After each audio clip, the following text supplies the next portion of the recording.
Assalamualaikum, salam, namo buddhaya, Om Swastiastu, salam kebajikan.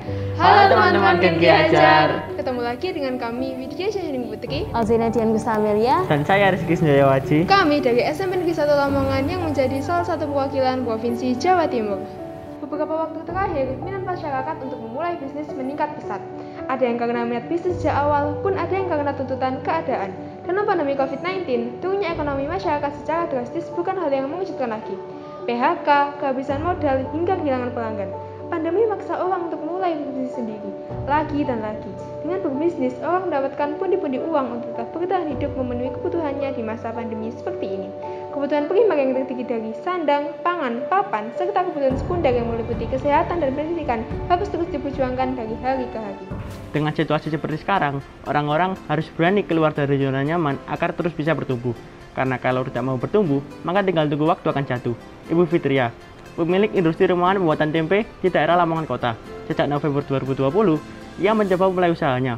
Berbekal pengetahuan pembuatan tempe dari teman dan keberhasilan membaca peluang usaha saat pandemi, usaha tempenya kini mulai berkembang. Grafik permintaan pasar terhadap produk tempenya yang ada menunjukkan kenaikan. Maka dari itu, karena permintaan konsumen yang tinggi, ketersediaan tempe masih kurang untuk menyeimbanginya. Nah, yang kita usahakan di sini adalah memperbanyak ketersediaan tempe dengan cara mempercepat proses fermentasi.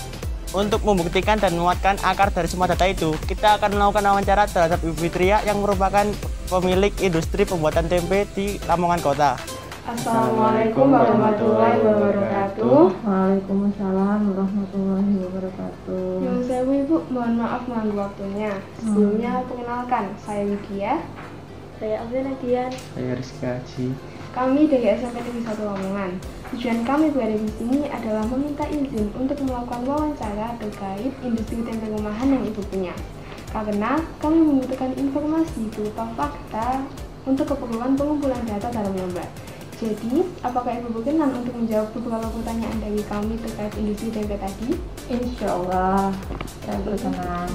Langsung dimulai saja ya. Pertanyaan pertama, kalau boleh tahu, apa yang membuat Ibu memutuskan untuk menjalankan industri pembuatan tempe?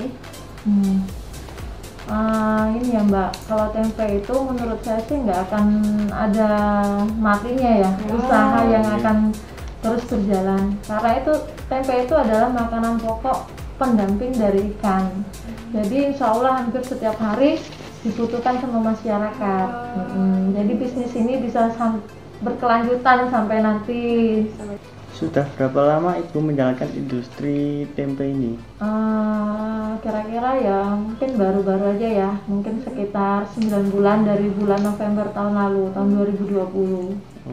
Ya, yang berapa modal awal untuk bahan maupun alat yang dibutuhkan untuk pembuatan tempe ini? Modal awal sih agak banyak, bukan agak lagi, memang banyak banget lah ya. Jadi untuk mesin aja hampir 3 kali saya ganti mesin itu sekitar 20 juta. Dan berapa lama waktu untuk menghasilkan tempe dari bahan baku sampai produk jadi yang sudah siap dijual? Untuk waktunya ya kurang lebih 4-5 hari. Per hari kalau pengen hasil yang maksimal itu memang butuh waktu yang lama. Nggak ada 1 hari langsung bisa jadi, ada yang 2 hari bisa jadi, tapi kualitasnya biasanya lebih jelek. Jadi yang membuat pembuatan tempe ini menjadi begitu lama itu apa? Dari perebusannya, perendamannya, terus juga untuk godoknya itu cukup lama. Fermentasi tempenya itu lama atau cuma beberapa hari? Itu fermentasi dari kedelai sampai jadi tempe itu sekitar 2 hari. Itu pun tergantung cuaca Mbak. Kalau cuacanya misalnya mendung, hujan, itu sangat berpengaruh dengan hasil dari tempe itu. Kadang juga kalau misalnya mendung, hujan, dingin gitu, udah nggak akan jadi. Udah busuk. Lebih dari 2 hari itu tempe sudah nggak jadi. Nah, biasanya berapa tempe yang bisa dihasilkan dalam sehari dan berapa rata-rata pendapatan per hari untuk itu? Kalau saya kan tenaga masih sedikit ya, 2 orang. Jadi untuk produksi, untuk pemasaran, untuk antar-antar ya masih minim sekali ya. Jadi alhamdulillah dengan tenaga yang minim ini kita bisa menghasilkan 200 sampai 300 per hari. Jadi memang banyak pesanan ya dari Iya. maupun. Wah, banyak banget ya kan tempe. Pesanan kebetulan ya, pesanan dari orang sudah di ini ya, tiap harinya tuh sudah ada yang pesan. Jadi kalaupun ada kelebihan saya jual online. Jadi alhamdulillah sampai nggak pernah lah sampai ada sisa kayak gitu. Kalaupun nanti ada sisa, kita olah menjadi kering tempe, tempe bacem. Iya. Jadi apa saja kendalanya selama 9 bulan itu membuat tempe? Kendalanya itu yang pertama itu cuaca. Cuaca itu sangat ini nggak bisa diatur juga. Tadi kan 9 bulan itu sudah termasuk pandemi seperti ini ya? Iya, sudah. Ada penurunan atau yang signifikan gitu? Alhamdulillah ya, bukannya mendoakan pandemi ini terus-terusan ya, semoga cepat ini ya berlalu ya. Ya pandemi ini, adanya pandemi ini mungkin bisa meningkatkan tambah. Wah, gitu ya. Jadi ya lumayan. Oke. Ya Bu, itu mungkin cukup itu buat pengumpulan informasi dari kita. Terima kasih. Iya. Berdasarkan wawancara yang telah dilakukan tadi, kami akan mencoba memberikan solusi terkait lamanya proses fermentasi yang dapat mengurangi produktivitas tempe dengan alat yang bernama FEI. FEI sendiri adalah singkatan dari fermentasi tempe dengan LED biru. Dengan mempercepat lama waktu fermentasi, otomatis akan memperbanyak jumlah tempe yang bisa dihasilkan dalam sehari dan menambah keuntungan. Seperti yang kita tahu, tempe adalah makanan yang berbahan bau kedelai yang difermentasikan dengan bantuan jamur Rhizopus oligosporus. Nah, FEI yang kita maksud adalah pemanfaatan lampu LED sinar biru yang terbuat dari kertas layangan. Sinar biru tadi dapat mempercepat pertumbuhan Rhizopus oligosporus. Lalu, bagaimana bisa? Untuk itu, kita akan melakukan perbandingan dengan kedelai yang disinari sinar biru dan yang diletakkan seperti biasa. Bahan dan alat untuk membuat FEI adalah lampu LED 18 watt beserta dudukannya, kertas layangan warna biru, solasi, dan kardus. Untuk membuatnya, kita cukup menutupi seluruh permukaan lampu LED dengan kertas layangan warna biru dan merekatkannya dengan solasi. Lalu sambungkan lampu ke dudukannya dan letakkan di posisi dalam bagian atas kardus.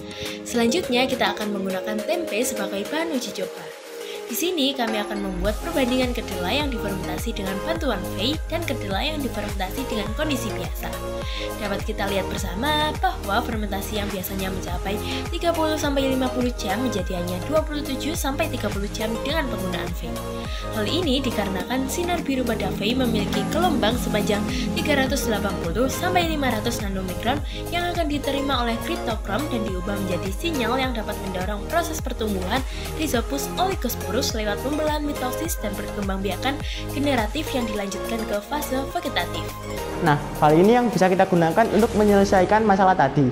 Permintaan masyarakat terhadap tempe yang cukup tinggi membuat penjual kewalahan menyediakan barangnya. Tetapi dengan penggunaan FEI ini, produksi tempe bisa meningkat dalam sehari tanpa perlu energi dan biaya lebih yang berarti. Itu artinya penjual bisa mendapatkan keuntungan yang lebih besar daripada sebelumnya. Juga hal ini pasti akan berimbas pada harga pasar yang tetap stabil bagi para pembeli tempe. Yes, win-win solution. Dari sini kita kembali lagi dengan konsep awal ekonomi, yaitu mendapatkan untung sebesar-besarnya dengan usaha sekecil-kecilnya. Sebagai penutup, kami mengucapkan terima kasih kepada Allah Subhanahu wa Ta'ala. Ketika organisasi Hari Kelolaan Sistem Pendidikan sebagai kepala sekolah, Ibu Rinta Melati, Magister Manajemen Pendidikan sebagai guru pembimbing, dan semua orang yang telah berkontribusi dalam pembuatan video ini. Mohon maaf apabila ada yang kurang dan kesalahan. terakhir tetap semangat, jaga kesehatan, dan sampai jumpa. SMP Negeri 1 Lamongan, Every day is winning experience.